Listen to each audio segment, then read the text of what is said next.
जय हिंद साथियों। जैसा कि आप देख रहे हैं हमारे YouTube channel RS English grammar पर। दोस्तों आज के इस वीडियो में आपको बताएंगे इंग्लिश को कैसे आसान तरीके से सीखें। देखिए इंग्लिश सीखना आसान है, लेकिन सबसे कठिन ये है आखिर ये कैसे हम समझें कि इंग्लिश की शुरुआत कहाँ से किया जाए। तो आज के इस वीडियो में आप बने रहिए। आज के इस वीडियो में आपको सभी कॉन्सेप्ट दे दिए जाएंगे जिससे आपकी इंग्लिश की शुरुआत हो जाएगी। बस आप वीडियो को बने रहिए, इस वीडियो के कहे हुए हर चीज़ को फॉलो करिए। गारंटी के साथ कहते हैं कि आपको इंग्लिश कुछ दिनों में आने लगेगी। तो यहाँ पर देखिए इंग्लिश जो है, प्रॉब्लम यह है कि इंग्लिश को हमें सीखना कैसे है और इंग्लिश की शुरुआत कहाँ से करना है। तो इंग्लिश की शुरुआत के लिए आपको क्या करना है, कम से कम 1-2 दिन आपको किसी भी पेपर को लेकर, इंग्लिश वाला पेपर लेकर या फिर इंग्लिश की बुक लेकर आपको 1-2 दिन पढ़ना होगा।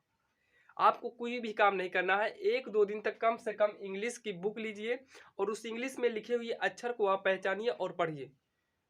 अगर आपको पढ़ना आता है तो उसके बाद देखिए, शुरुआत हमें करना होता है जहाँ से कि एकदम बेसिक हो। सबसे पहले हमको शुरुआत होता है, अगर ट्रांसलेट की बात किया जाए तो ट्रांसलेट की बात किया जाए तो शुरुआत होता है टेंस से। लेकिन अब बहुत से बच्चों की यही कंडीशन है कि वो टेंस से शुरू कर देते हैं। अब टेंस को शुरू करने के बाद उनको यही नहीं पता चलता है कि आखिर सब्जेक्ट क्या है, ऑब्जेक्ट क्या है, वर्ब क्या है। प्रॉब्लम फंस जाती है यहाँ, सब्जेक्ट वर्ब ऑब्जेक्ट पता नहीं रहता है। तो यहाँ पर ध्यान से देखिए, हमको टेंस को पढ़ने से पहले हमें जो है हमको पढ़ना होता है, एक पार्ट्स ऑफ स्पीच होता है। पार्ट्स ऑफ स्पीच होता है, इसी के अंतर्गत हमारा आता है नाउन, प्रोनाउन, वर्ब आ जाता है, एडजेक्टिव हो गया, एडवर्ब, प्रीपोजिशन, कंजक्शन, इंटरजेक्शन। ये 8 प्रकार के होते हैं पार्ट्स ऑफ स्पीच। इसी के अंतर्गत जो है हम इन 8 चीज़ों का अध्ययन कर लेते हैं। और जब इन 8 चीज़ों का अध्ययन करते हैं तो इसी के बीच में हमको मिल जाता है काउंटेबल, अनकाउंटेबल नाउन भी। Countable noun, uncountable. काउंटेबल जिसकी गिनती की जा सकती है, अनकाउंटेबल जिसकी गिनती नहीं की जा सकती है। जैसे कहा जाए 10 लड़के तो काउंटेबल हैं क्योंकि 10 लड़के हम गिन लेंगे। कहा जाए लड़के हैं, काउंटेबल है क्योंकि लड़कों को हम गिन सकते हैं। लड़कों को हम ही नहीं, आप भी गिन सकते हैं। अगर कहा जाए कि 1 मुट्ठी चावल हो या 1 किलो चावल हो तो उसको आप गिन सकते हैं, नहीं गिन सकते हैं। तो वो जो है अनकाउंटेबल नाउन होगा। और नाउन पढ़ने के बाद हमको प्रोनाउन जानना है। नाउन के स्थान पे या नाउन के रिपीटेशन को रोकने के लिए प्रोनाउन का यूज होता है। वो तो आप जानते ही होंगे, अगर आपने पढ़ा होगा तब। नहीं पढ़ा है तो आप जाके पार्ट्स ऑफ स्पीच जरूर पढ़िएगा। इसका एक वीडियो हम जो है हम बना देंगे, आपको डिस्क्रिप्शन में मिल जाएगा या फिर इसके अगले बार आने वाला वीडियो पार्ट्स ऑफ स्पीच पर ही होगा। अब यहाँ पर देखिए, पार्ट्स ऑफ स्पीच खत्म होने के बाद इसी में आपको सभी चीज वो इसी में सब्जेक्ट, वर्ब, ऑब्जेक्ट, प्रेडिकेट सब का अध्ययन हो जाता है पार्ट्स ऑफ स्पीच के अंतर्गत ही। कम से कम आपको 8 पार्ट्स ऑफ स्पीच है तो कम से कम 8 दिन आपको टाइम लगेंगे। 8 दिन में आप ये जो है कंफर्म कर लेंगे। उसके बाद जस्ट इसको खत्म होने के बाद ही आप आइए टेंस पर। कहाँ पर आएंगे? टेंस। अब शुरुआत होती है टेंस। टेंस भी ज़्यादा नहीं, केवल 3 प्रकार का टेंस होता है और 3 प्रकार के टेंस को पढ़ने के लिए हमको ज़्यादा टाइम नहीं लगेगा। 3 प्रकार के टेंस को हमें पढ़ने के लिए ज़्यादा टाइमिंग नहीं लगेगा, क्योंकि टेंस जो है एक प्रेजेंट का होता है, एक होता है प्रेजेंट का, प्रेजेंट टेंस होता है, और दूसरा होता है पास्ट टेंस, और तीसरा होता है फ्यूचर टेंस। इस 3 जो है टेंस को हमें पढ़ना होता है, प्रेजेंट, पास्ट, फ्यूचर। प्रेजेंट वो बताता है जो चल रहा है। जैसे मैं आपको पढ़ा रहा हूँ तो ये प्रेजेंट है, आप पढ़ रहे हो, प्रेजेंट है।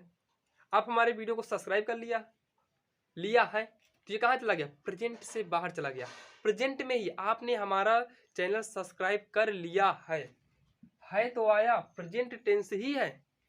लेकिन आपने कल यानी कि कुछ पहले हो गया, यानी कि आप भूतकाल में कोई कार्य किए रहिए, उसका इफेक्ट प्रेजेंट में हो, फिर भी प्रेजेंट में आता है, लेकिन उसके नियम बदल गए। अब यहाँ पर देखिए, तुरंत हो रहा है, हो चुका है, उसका अभाव है। इस वजह से जो है सभी टेंस को, तीनों टेंस को जो है 4-4 भागों में डिवाइड किया गया है। 4 भागों में। तो हमको अगर प्रेजेंट वाला 4 भाग हमने पढ़ लिया और 4 भाग इसका समझ में आ गया। एक होता है indefinite, continuous, perfect, perfect continuous. अगर ये चारों टेंस हमें समझ में आ गया, जान लीजिए कि टोटल होते हैं 4, 4, 8, 4, 12। अगर हमने एक का 4 पढ़ लिया तो जान लीजिए कि बचे हुए दोनों का 4 बहुत ईजी से हम कर लेंगे। तो इंग्लिश की शुरुआत करने के लिए हमको पार्ट्स ऑफ स्पीच पढ़ना होगा। इससे पहले जो है 2 दिन तक कम से कम आप किसी इंग्लिश की कॉपी या पेपर को जो है रिपीट करिए, उसको पढ़िए, गलत हो या सही हो आप पढ़िए तो सही। उसके बाद आते हैं प्रेजेंट ओ पार्ट्स ऑफ स्पीच पे। इसको पढ़ने के बाद जस्ट आप शुरू कर दीजिए। अगर आपको यूज में प्रॉब्लम है तो आप यूज पढ़ लीजिए, यूज ऑफ हो गया, is are am was were होता है ना, is are am was were can could, ये सब पढ़ लीजिए। उसके जस्ट बाद अगर आपकी इच्छा है तो आप पढ़ लीजिए, मॉडल्स पढ़ लीजिए। मॉडल्स भी हैं, कई मॉडल्स हैं।